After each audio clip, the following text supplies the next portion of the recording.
Hello বন্ধুরা, আবারও চলে এলাম দেখো নতুন একটা ব্লগ নিয়ে। অ্যাকচুয়ালি ব্লগ না, এটা ছোট্ট একটা ভিডিওই ধরতে গেলে। তো দেখো শরীরটা আমার ভালো নেই, অতিরিক্ত খারাপ। জানি না কাল রাত্রে থেকে এত পরিমাণে পেটে ব্যথা, পুরো রাত ঘুমোতে পারিনি। তবুও দেখো কাজে আসতে হয়েছে। এই যে কাজ করে বাড়ি যাচ্ছি, এখন বাড়ি যাওয়ার পথে। আর আজকের দিনটা তো একেবারে খারাপ, পুরো কুয়াশা কুয়াশা, কোনো রোদ নেই। তো এই দেখো এদিকে বাড়ি চলে এসেছি। বাড়ি এসে তো ভালো লাগছিল না, মেয়ে চা বানিয়ে দিল।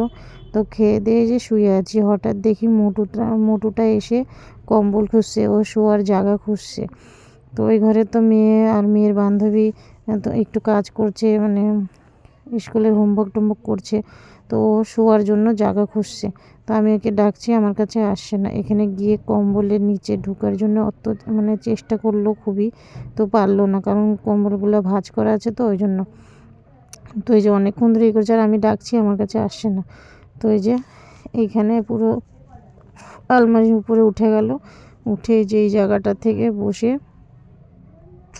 দেখো এর হাড় খাতে এগুলো শুধু, তাহলে ঠিক পাবে। আর দেখো ঘরের কোনো কাজ আমি করিনি, মেয়ে গরম জল দিল, যে গরম জল খেয়ে বসে আছি।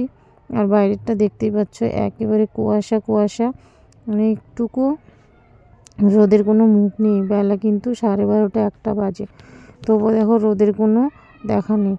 তো যাই হোক, এদিকে দেখো আমাদের মোটুটা এই যে এইসব হাড় খাতে কাণ্ডগুলো করছে। আর পাতলু তো জানি না রাত্রে কোথাও গিয়ে মারামারি করে কামড় খেয়ে এসেছে, ওর পায়ে চোট লাগা আছে।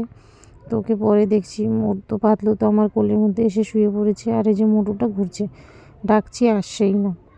তো যাই হোক, আর আমার শরীরটা এতটা পরিমাণে খারাপ, আমি কোনো রিলস ভিডিও করতে পারছি না, কোনো ব্লগ করতে পারছি না, মানে প্রচণ্ড খারাপ পেটের ব্যথা, আমি দাঁড়াতেই পারছি না। কেমন তেমন করে গিয়ে সকালে শুধু একবারই রান্না ছিল, তো ওটাই করে এলাম, মানে খুবই কষ্ট হচ্ছিলো। আর এদিকে দেখো মোটুটা বারবার শুধু এই যে এখন এই এটার মধ্যে যাওয়ার চেষ্টা করছে। এই যে উপরে পর্দাটা হাত দিয়ে টেনে নিয়ে এখন দেখো এর মধ্যে গিয়ে এখানে ছুপে বসে থাকবে। আর যাই বলো, শরীর যদি খারাপ থাকে না, কোনো কিছুই কিন্তু ভালো লাগে না। কিন্তু কি করবো বলো, সোশ্যাল মিডিয়াতে কাজ যখন করছি, তো সময় সময় সব কিছু আপলোড করতেই হবে, কিছুই করার নেই।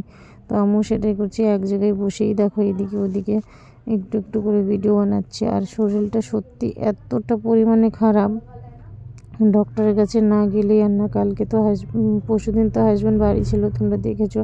আমাদের রাজাটা আমাদেরকে ছেড়ে চলে গেল, তাতে মনটা একেবারেই খারাপ। তার উপর থেকে আমার কালকে রাতের থেকে প্রচণ্ড পেট ব্যথা, রান্না করতে করতে মানে এমন অবস্থা হয়ে গেছে, আমি আর দাঁড়িয়ে থেকে রুটি ভাজতে পারি না। তো যেমন তেমন করে তো 2-4টা রুটি আমি ভেজে দিয়েছিলাম, সবজিটা রান্না হয়ে গেছিলো আলু মটরের, তো সেই সবজি ছিল, ওটা দিয়েই দেখো বারবার করে এসে মেয়ে আমাকে খাইয়ে দিয়ে যাচ্ছে। ডিউটি থেকে এসব মেয়ে আগে রুটি দিয়ে, চা দিয়ে, আর এই আজবানি জল গরম করে দিয়েছিল, সেটাই খেলাম। খাওয়ার পরে ওই যে এখন একটু রেস্ট নিচ্ছি, তারপরে আবার এসে আবার পরোটা খাইয়ে দেবে। তো এই যে মেয়েকে ডাকছি, যে দেখ ওখান থেকে কী ফেলাচ্ছে শুধু বারবার করে। তো এই দেখো আমাদের মোটুটা কেমন করে দেখো ছুপে বসে আছে, দেখেছো, ওকে ডাকছি, এখান থেকে আসছেই না। সব একটা একটু করে এখন জিনিস ফেলে, ওর না ছুপে থাকতে খুব পছন্দ করে। আর এটা হাতে আসে না। পাতলুটা তো তাও যা বলি শুনে, এ তো একদম কথা শুনে না, শুধু এদিক ওদিক থেকে ভাগবে আর দৌড় দেবে। তো যাই হোক, যেমন তেমন করে এই যে মেয়ে এখন ওকে ওখান থেকে ডাকছে, আসছে না, খুবই শয়তানি করছে।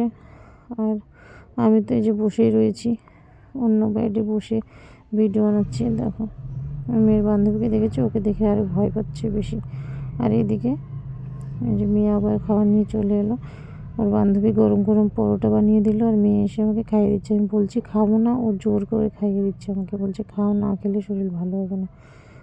তো এই যে মেয়ে বোধহয় এরকমই হয়। সত্যি আমি খুব গর্বিত যে আমি আমার ছেলে মেয়েকে মানুষের মতো মানুষ করতে পেরেছি, মানে এটা ভেবে আমি সত্যি খুবই খুশি যে আমার মেয়েকে মানুষের মতো মানুষ করতে পেরেছি। কেননা আজকাল ছেলে পেলে যেরকম মাকে বাবাকে মানে দেখেই না, আর এদিকে আমার মেয়ে আর আমার ছেলে মা বাবা বলতে পাগল। একটা কাজের কথা বললে দুটো ছেলে মেয়ে এসে আমার সামনে হাজির হবে, মা বলো মা বলো। এই দেখো মানা করছি মেয়েকে, খাবো না, তাও মেয়ে শুনছে না, যে না খেতেই হবে। তো দেখো সকাল থেকে এতটা পরিমাণে কাজ করছে, ওকে বলছি সোয়েটারটা পরে নে, ঠান্ডা লাগছে। ও বলছে না আমার কাজ করছি তো গরম লাগছে কাজ করতে করতে। আর এদিকে দেখলে পাতলুটা আমার কোলের মধ্যে শুয়ে আছে। আর এই যে আমার মেয়ে কিন্তু রুটি বানাতে পারে না, আমার মেয়ের বান্ধবী ও কিন্তু বানিয়েছে, খুব সুন্দর বানিয়েছে গরম গরম পরোটা। আর এই যে আলু মটরের সবজির সাথে খেতে বেশ ভালোই লাগছে। তো তোমরা ঠাকুরের কাছে প্রার্থনা করো আমার শরীরটা যেন একটু তাড়াতাড়ি ভালো হয়ে যায়। জানি না কি হয়েছে পেটে, যাবো ডাক্তারের কাছে, আল্ট্রাসাউন্ড বাগেরা যা করতে বলবে বলবো, নিশ্চয়ই করবো সব কিছু।